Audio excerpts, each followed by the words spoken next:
Ura je 8 zvečer. Zdi se, da je osnovna šola Vižmarje Brod prazna, a če sledimo divjim zvokom, pridemo do kleti. Tam vadi rokovski bend, ki ga sestavlja 5 mladih glasbenikov. Imenujejo se Divji dečki.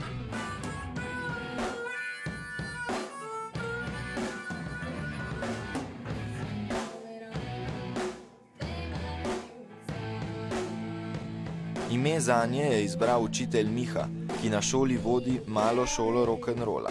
Ta deluje s posebnim namenom.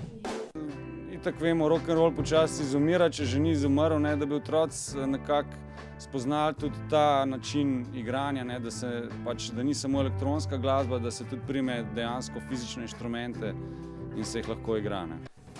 Divji dečki igrajo na vse inštrumente značilne za rock. To so bobni, klaviature in 3 vrste kitar.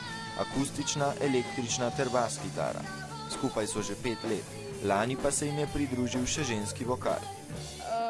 Enkrat sem šla gor v tajništvo neki k tajnici, pa je prišel Miha zraven pa rekel, če bi probala eno pesem odpeti, pa sem pa prišla sem noter. Divji dečki celo leto pridno vadijo, nato pa nastopajo na koncertih na šoli in izven nje. Najraje zaigrajo tale komad.